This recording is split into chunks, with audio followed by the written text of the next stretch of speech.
പക്ഷെ big boss ആൾക്കാർക്ക് പ്രശ്നക്കാരെ അല്ലേ വേണ്ടത്? വെറുതെ പറയുന്നത് അത്. പ്രശ്നക്കാരെ അല്ല, അങ്ങനെയൊന്നും അവർ പ്രശ്നക്കാരെന്ന് പറഞ്ഞ് തിരഞ്ഞെടുക്കുന്നൊന്നുമില്ല. അവർക്ക് പലപ്പോഴും പറ്റുന്ന മണ്ടത്തരം എന്താണെന്ന് പറയുമ്പോൾ ഇൻ്റർവ്യൂവിന് ചെല്ലുമ്പോൾ അവർ നോക്കുമ്പോൾ കുറച്ചും കൂടെ കോൺട്രവേഴ്സി. എൻ്റെ അടുത്ത് പറഞ്ഞാൽ ഞാൻ ഫസ്റ്റ് സീസൺ 2 എന്നെ വിളിച്ചതല്ലേ ഇൻ്റർവ്യൂവിന്. സീസൺ 2 ഓക്കെ എന്നെ വിളിച്ചത്. അപ്പം ഞാൻ ഇൻ്റർവ്യൂവിന് എറണാകുളത്ത് ഏഷ്യാനെറ്റ് സ്റ്റുഡിയോയിൽ ഞാൻ എനിക്കറിയില്ല ഇത് ഇൻ്റർവ്യൂ എന്താണത്, ഇതെന്താ ജോലിക്ക് പോകുമ്പോൾ ഞാൻ എൻ്റെ ജീവിതത്തിൽ ഇൻ്റർവ്യൂ അറ്റൻഡ് ചെയ്തിട്ടില്ല. അപ്പം ഞാനന്ന് നമ്മുടെ സീസൺ 1 രണ്ട് നമുക്ക് അറിയാവുന്ന കണ്ടസ്റ്റൻസിനെ വിളിച്ച് ചോദിച്ചു. സാബുമോനൊക്കെയാണോ? സാബുമായിട്ട് എനിക്ക് അത്ര കണക്ഷൻ ഉണ്ടായില്ല. ഞാൻ ചോദിച്ചേടെ ഇതെന്താണ് ഇത് ഇൻ്റർവ്യൂ? ചേട്ടാ അത് ഇൻ്റർവ്യൂ ഉണ്ട്, 1 അല്ല 2 ഇൻ്റർവ്യൂ ഒക്കെ ഉണ്ടോ, 3. എന്ത് സംഭവം അത്? എന്തെന്നാ നമ്മളെ അറിയാലോ അവർക്ക്. ഇപ്പം ഏഷ്യാനെറ്റിന് എന്നെ അറിയാം, മനോജ്, ഞാൻ ആർട്ടിസ്റ്റാണ്. അതൊക്കെ കാര്യമില്ലാട്ടാ. അവിടെ ചെന്നിട്ട് ഇത് വേറെ ടീമല്ലേ, ബോംബെയൊക്കെ ഉള്ള ടീമൊക്കെയാണല്ലോ. അപ്പോൾ ഇവർക്ക് നമ്മളെന്താണ്? അപ്പം ഞാൻ എന്ത് പറയാനാ, ഞാൻ ഇന്നാൾ ആ ചേട്ടാ അവിടെ ചെന്നിട്ട് നമ്മൾ ഭയങ്കര സംഭവമാണെന്ന് കാണിക്കണം. മഹാ പ്രശ്നക്കാരനാണ്, ഇടിച്ച് പൊളിച്ച് നമ്മൾ തകർത്ത് തരിപ്പണാക്കുന്നുള്ള സാധനം അവർക്ക് കിട്ടണമെന്നത്. ഇവരെ കൊണ്ടുപോയാലുണ്ടല്ലോ അതിനെന്താ പറയണ്ടേ, അങ്ങനെ പറയണ നമ്മൾ വിട്ടുകൊടുക്കില്ല, നമ്മൾ മാറ്റാതാണ് മറിച്ച്. ഞാൻ പറഞ്ഞ നാണാവണേ എനിക്ക് അങ്ങനെ പറയാൻ. നമ്മളില്ലാത്ത കാര്യം എങ്ങനെ പറയണേ? ഞാൻ അവിടെ ചെന്ന സാറേ ഞാൻ പൊളിച്ചടിക്കാൻ കൂടി ഇടിച്ച് പൊളിക്കാൻ വേക്കത്തിനാന്ന് ഇനി ഇങ്ങനെയൊക്കെ പറയാൻ പറ്റുമോ നമുക്ക്? ഇതിന് ചെന്നോ അവിടെ ഡയറക്റ്റ്? ഞാൻ ചെന്ന് എനിക്ക് അന്നേരം ഡബിൾ മൈൻഡായിരുന്നു, ഇത് എന്തെന്നാണെന്നൊരു പിടുത്തവും കിട്ടണില്ലേ. ഫസ്റ്റ് സീസണിലേ കഴിഞ്ഞിട്ടുള്ളൂ. പോയി കഴിഞ്ഞാൽ എൻ്റെ ജീവിതം കോഞ്ഞാട്ടിയാവും, പണിയാവും എന്നൊക്കെ പേടിയായി എനിക്ക്. പിന്നെ എനിക്ക് ഹോം സിക്നെസ് ഒക്കെ ഭയങ്കരമായിട്ട്. എനിക്ക് 10 ദിവസം കഴിയുമ്പോഴേക്കും എനിക്ക് പ്രശ്നമൊക്കെ ആവുമോ, അങ്ങനെയൊക്കെ ഉള്ളിൽ അങ്ങോട്ടും ഇങ്ങോട്ടും വടംവലിയാണ്. ഞാൻ അവിടെ പോകുന്നവരെ വണ്ടിയിൽ ഇങ്ങനെ ആലോചിച്ചിങ്ങനെ പോവുക. നമ്മളെ പാലാരിട്ട് അവിടെയുള്ള ഓഫീസ്. അവിടെ ചെന്ന് കയറണവരെ ഇങ്ങനെ ഇടംതിരിവായിരുന്നു എൻ്റെ മനസ്സിൽ, പോണോ വേണ്ടേ. ഇൻ്റർവ്യൂവിൽ ഞാനൊരു തണുപ്പൻ സമീപനമായിരുന്നു. ഞാനിപ്പോൾ ഇങ്ങനെ സംസാരിക്കണ പോലെ സംസാരിക്കാണ്ട്. അപ്പോൾ അവർ പറഞ്ഞു, ഒന്ന് ഡയറക്ടർ ഉണ്ടായി, പിന്നെ പുള്ളിയുടെ സഹായം, പിന്നെ നമ്മുടെ ഡയാന സിൽവസ്റ്റർ. ഞാൻ അങ്ങനെ അതൊക്കെ പറഞ്ഞു. നമ്മളപ്പോൾ ക്യാമറ വെച്ച് ഷൂട്ട് ചെയ്യും, ഇങ്ങനെ ക്യാമറ വെച്ചേക്കണമായിരിക്കും. അവർക്ക് അവിടെ കാണിക്കണമല്ലോ. നമ്മൾ തണുപ്പം രീതിയിലാണ് സംസാരിച്ചതൊക്കെ. അവർക്ക് ഇഷ്ടപ്പെട്ടില്ല. ഒരു പക്ഷെ നമ്മളല്ലാതെ അഭിനയിച്ച് നിന്നിരുന്നെങ്കിൽ ഇതിനകത്ത് കയറായിരുന്നു. എനിക്ക് അങ്ങനെ പറ്റില്ല അജിനെ. ഞാൻ പറഞ്ഞില്ല, ഞാനിപ്പോൾ ഒരു ഇൻ്റർവ്യൂവിന് വരുമ്പോഴും ഞാൻ ഈ മടിച്ച് നിൽക്കണമെന്ന് പറഞ്ഞാൽ, ഇൻ്റർവ്യൂവിന് വന്നിപ്പോൾ നമ്മളിങ്ങനെ സംസാരിക്കുമ്പോൾ ഞാനിതെല്ലാം മറക്കാണ്. എനിക്ക് എൻ്റെ സ്വഭാവം എന്ന് പറഞ്ഞാൽ, ഇപ്പോൾ വന്നു ഞാൻ ഇതിനെക്കുറിച്ചൊക്കെ ഞാൻ പിന്നെ ക്യാമറ ഇതൊന്നും കോൺഷ്യസ് ആവില്ല ഞാൻ. മനസ്സിലായില്ലേ? ഞാൻ വീട്ടിലിരുന്ന് നമ്മളിപ്പോൾ അജിനെ ഞാൻ സംസാരിക്കുന്ന പോലെ എനിക്ക് ഫീൽ ചെയ്യുള്ളൂ. അത് അങ്ങനെ വരുമ്പോഴേ എനിക്ക് അങ്ങനെ പറയാൻ പറ്റുള്ളൂ. അല്ലാണ്ട് ഇപ്പോൾ 1 2 3 പറഞ്ഞോന്ന് പറഞ്ഞാൽ എനിക്ക് പറ്റില്ല. അത് അഭിനയിക്കാൻ പറ്റും, സ്റ്റാർട്ട് ക്യാമറ ആക്ഷൻ എന്ന് പറയുമ്പോൾ. ഇതിരുന്നിട്ട് സാർ ഞാൻ എന്നൊക്കെ പറഞ്ഞ് എനിക്ക് അങ്ങനെ പറയാൻ പറ്റും. പക്ഷേ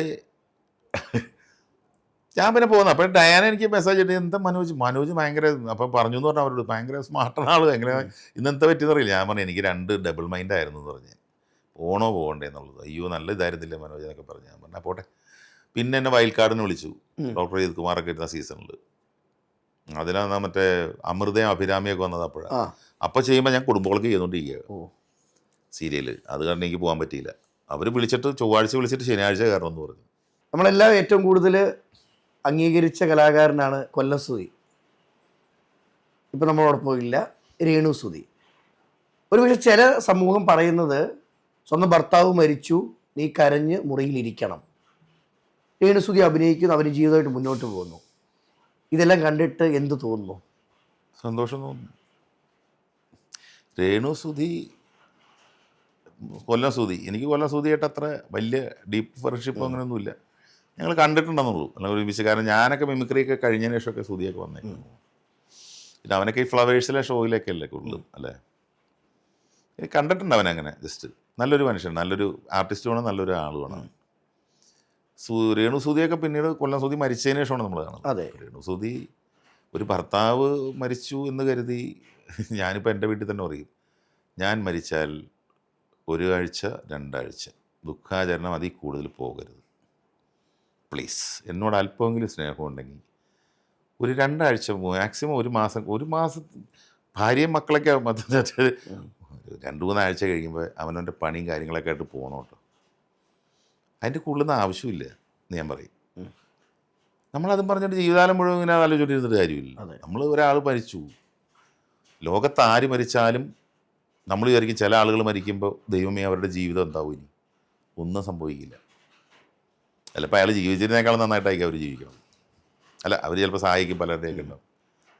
അപ്പം ഞാൻ പറയണത് അതൊന്നും, ഒരാൾ മരിച്ചു എന്ന് പറഞ്ഞ് ഈ ലോകം അവസാനിക്കുകയില്ല, കുടുംബം തകരില്ല, അത് പോകുന്നേ, ഷോ മസ്റ്റ് ഗോ ഓൺ.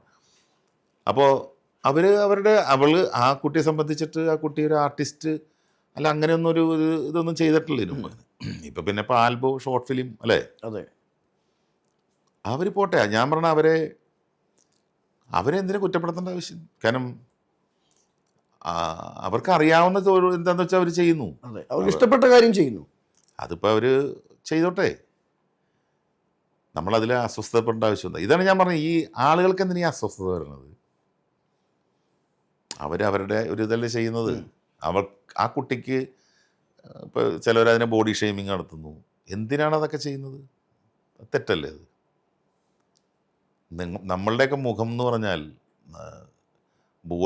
മുഖം എന്നൊക്കെ പറഞ്ഞാൽ നമ്മൾ ആരെയും അങ്ങോട്ടും ഇങ്ങോട്ടും കുറ്റപ്പെടുത്തരുത്. തെറ്റാണത്, തെറ്റല്ല, അത് പാപമാണത്. നമ്മളൊരിക്കലും അവരെ ബോഡി ഷെയ്ം നടത്തണമെന്ന് ഞാൻ യോജിക്കില്ല. അവരുടെ മുഖം കണ്ടോ, അതൊക്കെ ബോറല്ലേ? നമ്മളൊരിക്കലും അങ്ങനെ പറയരുത്. ഒരു ആക്സിഡൻറ്റ് വന്നാൽ തീർന്നു നമ്മളുടെ ജീവിതം, കഴിഞ്ഞു.